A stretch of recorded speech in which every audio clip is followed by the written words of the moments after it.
Hey, my name is Chris Marr from Welcome to 1979 and Marr Machines. I'm shooting videos from time to time with questions, and we get a lot of questions about our Unfairchild, which is an awesome piece of equipment made by Undertone Audio, and we use it a lot. And the questions we get is, how does it work? Is it close to the original? So I thought I'd take a minute just kind of walk you through the features of it, okay? So like many people, they don't have an actual Fairchild, and this is a great option for us, obviously. So I've got a bass running through it, and I'll show you the mode that is the Fairchild design, right? Which is, I always get this mixed up, but it's a feedback design or feed forward. I get those two mixed up, but I have a gain that feeds into the threshold. So if I set my threshold here, you can see I got about a dB of compression, which sounds like a lot more than a dB with these units. And the more gain I increase, the more compression I get, okay? So that's how the Fairchild works.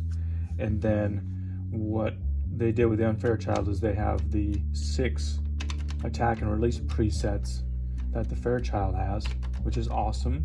Individual, stereo, MS link, all that.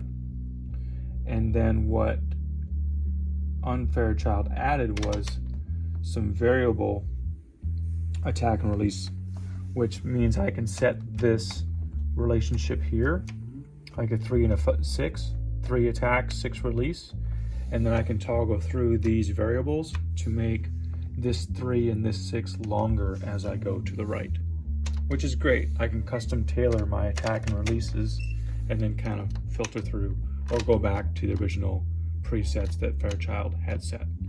So there's that.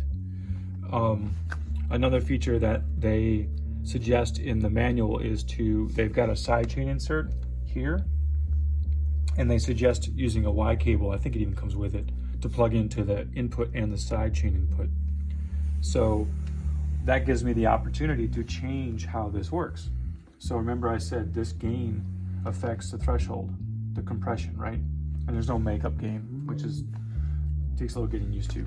I can switch that, and now that compression, let me set a different compression here real quick. I can change my gain and my compression doesn't change.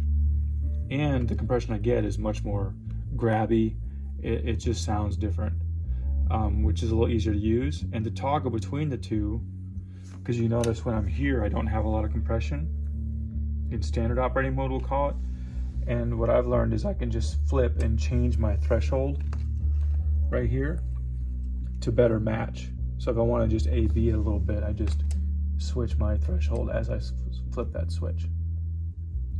So it's really powerful, and it takes a lot of getting used to. This is a really simple design with 2 knobs, but you'll sit there and futz with it. And what I've learned is a half a dB of compression sounds like about 4 or 5.